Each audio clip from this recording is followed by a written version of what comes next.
بسم اللہ الرحمن الرحیم۔ پیارے دوستو السلام علیکم۔ ٹاپ کون اینڈ سوکیا ٹروت اسٹیشن کی ایک نئی ویڈیو کے ساتھ آپ کی خدمت میں حاضر ہیں۔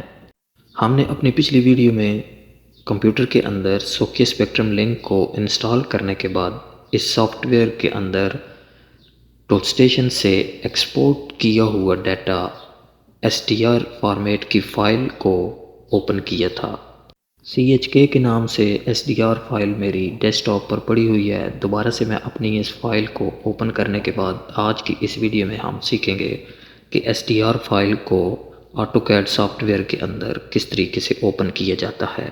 سوکیا اسپیکٹرم لنک سافٹ ویئر کے اندر SDR فائل اوپن کرنے کے بعد فائل کے ٹیب میں جا کر سیو ایز بٹن پر کلک کریں گے تو ہمارے پاس سیو ایز کی ونڈو اوپن ہو جائے گی۔ سیو ایز کی ونڈو میں سب سے پہلے ہم نے فارمیٹ نیم کے سامنے ایرو کی بٹن پر کلک کرنا ہے تو ہمارے پاس کچھ فارمیٹ شو ہو جائیں گے، جن میں ہم نے ڈیزائن کے آپشن میں جا کر AutoCAD DXF فارمیٹ کو سلیکٹ کر لینا ہے۔ AutoCAD DXF فارمیٹ کو سلیکٹ کرنے کے بعد میں نے اپنی file save location desktop select کی ہوئی ہے اور اس کے بعد فائل نیم میں CHK اپنی فائل کا نام رکھ رہا ہوں۔ آپ اپنی ریکوائرمنٹ کے مطابق اپنی فائل کا نام کچھ بھی انٹر کر سکتے ہیں۔ تو فائل نیم میں CHK انٹر کرنے کے بعد میں سیو بٹن پر کلک کروں گا تو میری فائل ڈیسک ٹاپ پر AutoCAD DXF فارمیٹ میں سیو ہو جائے گی۔ میری فائل اب ڈیسک ٹاپ پر سیو ہو چکی ہے، اس لیے اب ہم چلتے ہیں ڈیسک ٹاپ کی طرف۔ ڈیسک ٹاپ آپ دیکھ سکتے ہیں کہ CHK کے نام سے میری فائل نظر آ رہی ہے۔ میں اپنی اس فائل کو AutoCAD سافٹ ویئر میں اوپن کر رہا ہوں۔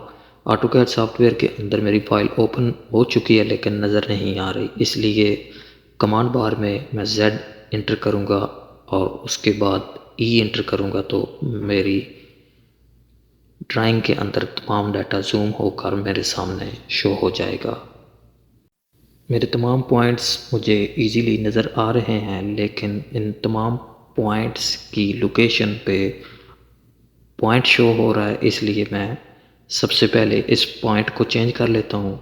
فارمیٹ کے ٹیب میں جا کر پوائنٹ سٹائل کو سلیکٹ کریں گے تو ہمارے پاس پوائنٹ سٹائل کی ونڈو اوپن ہو جائے گی۔ پوائنٹ سٹائل کی ونڈو میں ڈاٹ کی جگہ پر کراس سائن کو سلیکٹ کرنے کے بعد اوکے بٹن پریس کروں گا تو میرے تمام پوائنٹس کی لوکیشن پر ڈاٹ کی جگہ کراس شو ہو جائیں گے۔ یہ تمام وہی پوائنٹس ہیں جو سائٹ پر ہم نے ٹروت اسٹیشن کے ساتھ ٹوپوگرافک سروے کرتے ہوئے ریڈ کیے تھے۔ فینس 1 اینڈ فینس 2 کے نام سے ہم نے 2 پوائنٹ ریڈ کیے تھے اور اس کے بعد روڈ 1 اینڈ روڈ 2 اور اس کے بعد لاسٹ میں assign board 1 and assign board 2 کے نام سے 6 پوائنٹ ریڈ کیے تھے۔ ساتھ ساتھ ہم جو اپنی ٹروت اسٹیشن میں بینچ مارک بھی سیو کرتے ہیں، وہ بھی جب ہم ڈیٹا AutoCAD میں امپورٹ کرتے ہیں تو وہ تمام پوائنٹس بھی ہمیں شو ہو جاتے ہیں۔ تو یہاں پوائنٹ ID کے ساتھ ساتھ ہمیں ایلیویشن بھی شو ہو رہا ہے۔ کوآرڈینیٹ کے لیے ہم الگ سے AutoList یوز کرتے ہوئے کوآرڈینیٹ چیک کر سکتے ہیں۔ لاسٹ میں ہم اپنی اس اوپن ڈرائنگ کو سیو ایز بٹن پر کلک کرتے ہوئے AutoCAD ڈرائنگ فارمیٹ میں اس کو سیو کر لیں گے، کیونکہ یہ پہلے DXF فارمیٹ میں تھی، اب ہمارے پاس ڈرائنگ فارمیٹ میں سیو ہو جائے گی۔ تو یہ تھی میری آج کی ویڈیو۔ اگر ویڈیو آپ کو اچھی لگے لائک کریں، چینل سبسکرائب کریں، بیل آئیکن ضرور پریس کریں۔ شکریہ۔